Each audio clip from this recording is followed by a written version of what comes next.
मैं एम नफीज रशीद, आप देख रहे हैं भारत न्यूज़। चुनाव का समय है और मुद्दों की भरमार है।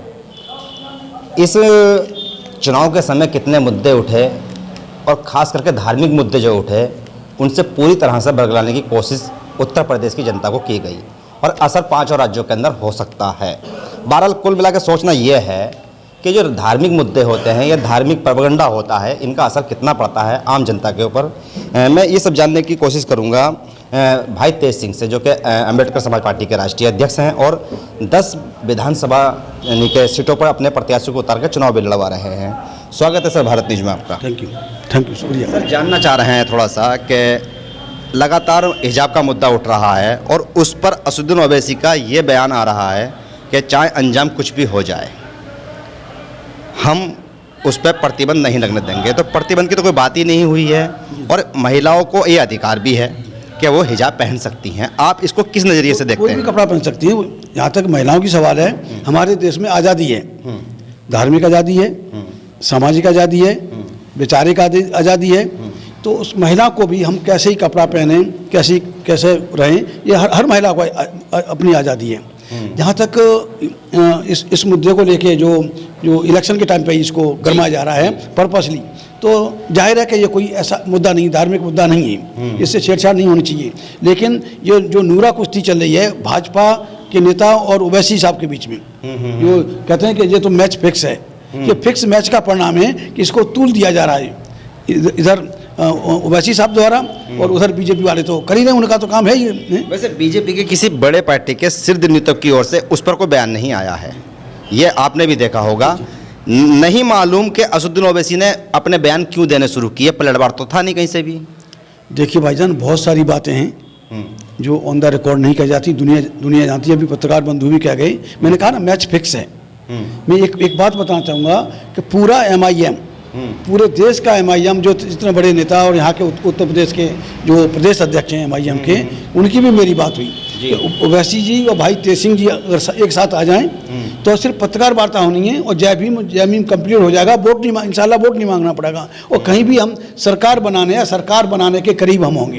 ये विनिंग कम्बिनेशन होता है, क्योंकि मुझे भी लोग भाईजान लाल जानते हैं और मेरी फितर को भी जानते हैं और ओवैसी साहब तो वोकल हैं ही, लेकिन वो मतलब पूरी पार्टी के कोशिशों के बावजूद भी मतलब उन्होंने मुझसे बात करना तक मुनासिब नहीं समझा। मैंने कहा भाई मुझे हैदराबाद में टाइम दे दें, दिल्ली का टाइम दे दें, कहीं भी मैं आ जाऊंगा, कोई बड़े छोटे की बात नहीं है। अगर ओवैसी साहब वो बैरिस्टर हैं तो मैं भी किसी बड़ी पोस्ट पर रहा हूँ, कोई मैं ऐसा चलता फिरता आदमी नहीं हूँ। ओवैसी साहब ने मुझसे बात करना मुनासिब समझा और नतीजा ये हुआ कि उन लोगों के साथ उन्होंने गठबंधन किया कि जो एक तरह से मतलब बदनाम लोग हैं, बुरी तरह से लोग हैं, और वो गठबंधन भी वो इलेक्शन आते आते टूट गया। यानी प्रोपेगेंडा था हिजाब का मुद्दा और असदुद्दीन ओवैसी का बयान देना। असदुद्दीन ओवैसी हो, चाहे मायावती हो, चाहे एक लड़का एक नया और आया दलितों में से नेता बनने के लिए, उनको बीजेपी अपने हिसाब से इस्तेमाल करती है। अच्छा, भाई तेज सिंह को नहीं। देखिए, अगर ओवैसी साहब मेरे साथ गठबंधन नहीं करते हैं, अकेले आते हैं, तो निश्चित तौर से अच्छे खासे वोट काट सकते हैं। हमारे लोग गुमराह हैं, इलिटरेट हैं,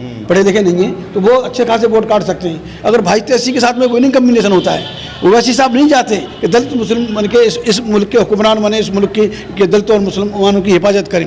वो तो किसी की मदद करने के लिए वहाँ पर उतरे हैं, भाजपा की डायरेक्टली इनडायरेक्टली मदद करने पर उतरे हैं, तो इसलिए वो क्यों भाई तेज सिंह से मिलेंगे? अच्छा, हाँ, तो इसलिए ये खेल बिल्कुल साफ है कि ये तो ओवैसी साहब भाजपा के और RSS के हाथ के खिलौना हैं। मायावती भी उसी तरह से इनके हाथ की खिलौना है।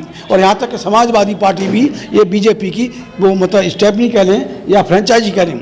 बीजेपी एक बड़ी प्राइवेट लिमिटेड है, अम्ब्रेला ऑर्गेनाइजेशन है, जिसके नीचे ये मातहत ऑर्गेनाइजेशन है, सपा बसपा, ओवैसी साहब और तमाम लोग हैं। इस तरह से फिर भी अध्यक्ष साहब, इससे नुकसान होगा किसका?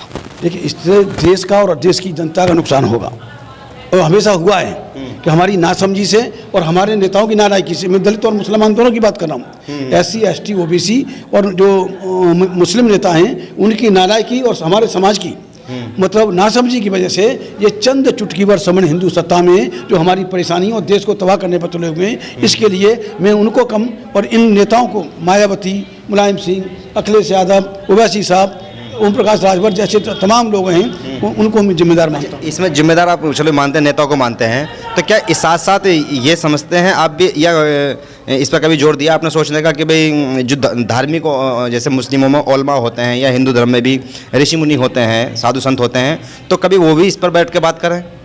देखिए, मैं जहाँ तक बताऊँ, जहाँ सुप्रीम कोर्ट के 3 जजमेंट है, अभी मैंने कोर्ट किए थे 1966 का जजमेंट, ट्रिब्यूनल का 1976 का जजमेंट और सुप्रीम कोर्ट के एक 3 बेंच का जो जजमेंट था जस्टिस जे वर्मा की खंडपीठ का 1995 का, वो जजमेंट साफ कहते हैं कि हिंदू नाम का कोई धर्म नहीं है। हिंदू शब्द तो एक गाली है, गाली गलौज का शब्द है। और हिंदू, और मेरे हिसाब से हिंदू नाम का ये गैंग है जैसे आरएसएस चला रहा है, सिर्फ दलितों को परेशान करने के लिए, मुसलमानों को परेशान करने के लिए, और सत्ता में बने रहने चाहिए। उन्हें हमारे में सत्ता के बगैर उनकी हालत कुत्ते से बदतर हो जाएगी। इसीलिए किसी भी तरह से, चाहे वो पुलवामा में 40 लोगों को मरवा दें, 40 जवानों को मरवा दें, चाहे हिजाब के नाम पे या मॉब लिंचिंग के नाम पे लोगों को मरवाएं, सिर्फ हिंदू मुस्लिम का उन्माद फैलाकर और हिंदू मुस्लिम करके को बाई एंड लार्ज जो धर्मांध लोग हैं हिंदुओं में, जो खासतौर से हमारा ओबीसी वर्ग है, धर्मांध है, दलितों में भी धर्मांधता है, उस हिंदू नाम के उनको कंसोलिडेट करके ये सत्ता में बने रहने की इनकी चाल है।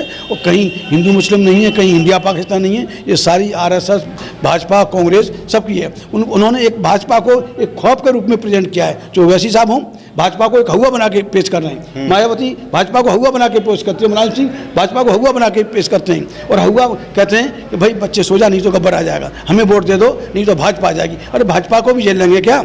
हमने तो बड़े बड़े झेले, हम दलित मुसलमान इकट्ठे हो जाएं तो एक दिन में इस मुल्क के निजाम को बदल सकते हैं। एक नेताओं की बदमाशी से भाईजान ये सारा सत्यानाश हो रहा है। कोई हिजाब का मुद्दा नहीं है, हर औरत को अपने शरीर को ढकने का उसे अधिकार है, फंडामेंटल राइट है। आप कह रहे हैं कि भाई अगर आप लोग चाहें तो कुछ ना कुछ, यानी कि निजाम अच्छा बन सकता है, ये कहना चाह रहे हैं आप?